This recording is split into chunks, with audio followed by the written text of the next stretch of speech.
All right. Okay, so last but not least is the idea of the area of composite figures. So composite, if you remember back to prime and composite numbers, right, which again comes in 3rd, 4th grade, and then we'll talk about it again in middle school. Well, we use it for more advanced concepts, but when you're first learning it, you're like having to decide, okay, is it prime or composite? And if you remember, prime, 1.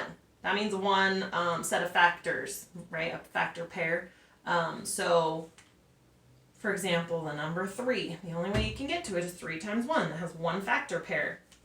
Whereas a number like 9 is a composite number because you can get the product of 9 by multiplying 9 times 1 or 3 times 3. So it has more than 1. It's called composite when there's more than 1. So that's just a word that you'll hear out in the rest of the world too. The word composite usually means it's made up of a bunch of stuff, more than just one single material. Those of you who are handy or who have a family member that's handy, composite wood, it's like they take different types of wood and like I think plastic pulp or something, and then they reform it to look like wood, and then because of the plastic content it like lasts longer outside. So it's composite. It's made up of more than one thing. So when we're now talking about the area of composite figures, we've got figures made out of more than one shape, right? And we're looking going, and I just made this up, so it's a little squirrely, but it will get our job done.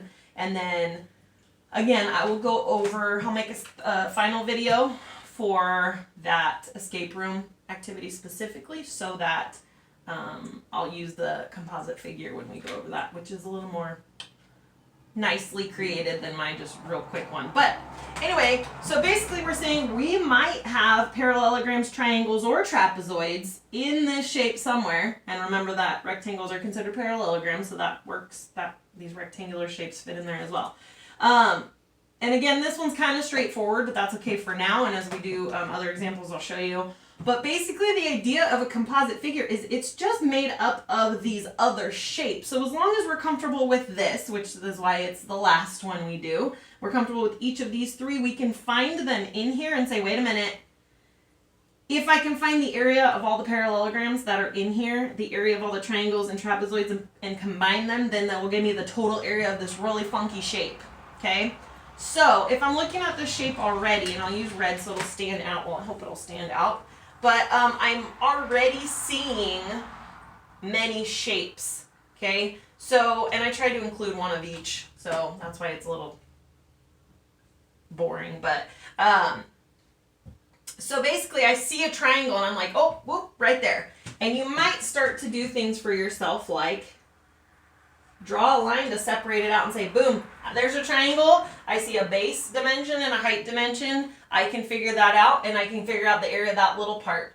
You might say, wait a minute, that looks like a trapezoid, so I'm going to do the same thing and block it out and say, look, if I find the area of that and the area of that, now all I have left are rectangles, which most of us are most comfortable with rectangles. So the good news is that oftentimes you can divide things in different ways and still get the right answer as long as you're making sure you're including every part of the shape. You should get the same total area. You'll just notice that sometimes they're meant to be cut up, where you might say, if I cut it this way, I don't know what that dimension is, but if I cut it this way, I can use something from a different spot that will help me reason out what that dimension is. So you just have to be kind of strategic and use that mathematical reasoning that you are developing right now to say, wait a minute, if I don't know this, how can I find it out? So you could divide your 2 rectangles this way and say, there's a rectangle, there's the rectangle. Well, you could do it in 3 and go, well, there's 3. You could even just do it that way instead. In this problem, ultimately, it's up to you because they'll work either way. So let's start with the rectangles because they're the easiest and the hardest, in that you have to reason some dimensions. But then once you know those, then they're easy because they are just rectangles. So if I'm looking right here, I see that they've labeled the base of this triangle with 6. Okay, and again, I could have been more clever, but I didn't. So this length of this total red line is 6. And then you might say to yourself, but wait a minute, how long is that line? And actually what I probably should do, just for accuracy, is to let you know that this is a rectangle, because then that will change. I mean, you don't have to do them on all the corners, but that will change. That will help me to understand, oh yeah, if this length is 5, so is that top one, okay? So I can reason, if that's 5, then so is that, because it's just a rectangle, and the opposite sides of rectangles are the same as each other.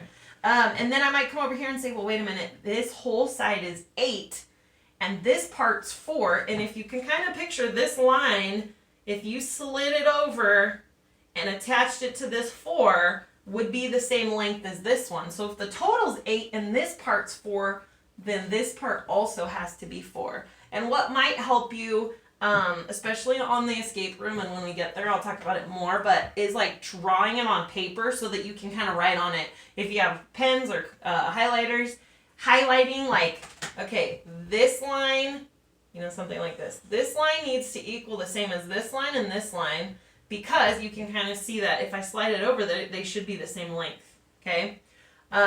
So now if I'm finding this rectangle, I could say, well, wait a minute, this length was 6 and this was 5, so the total here is 11. I can maybe write on the inside so I don't get confused. 11, and then the height is 4. So this inside part right here, and I'll switch it to red, so we'll go back to area, not dimensions, is 44 units squared. I don't know what unit I picked. Okay, so this rectangle is 44 because it's 6 plus 5 is 11 on this side and then 4 on this side. Okay, now this rectangle here, the trapezoid told us that it's 6 along here, or it didn't, and I reasoned that if this is 6, then this is 6. And if this is 6 and this height is 4, well then I know that this rectangle is 24 units squared. And then if we go up to our triangle here, I can go, oh yeah, I remember, I just cut my base times height in half. So 6 times 3, which I don't know if you can see the numbers, so I'll just narrate them. 6 times 3 will give us that parallelogram, right? That's the base times height. 6 times 3, which hopefully we know, is 18. And then once we have the 18, we just cut it in half.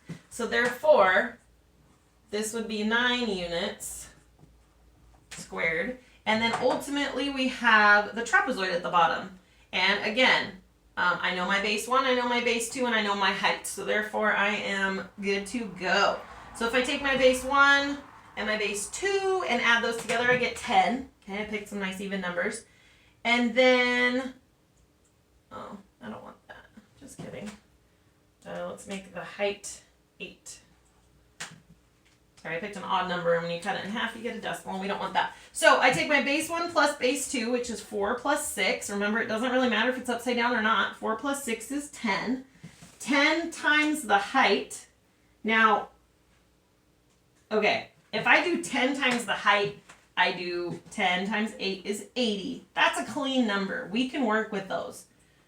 But don't forget, you're more than welcome to cut the height in half first and then multiply it by whatever you have, and you'll end up with a smaller number so that you don't have to get a big number to then cut it back in half. You can take half of the height, which in this case the height is 8.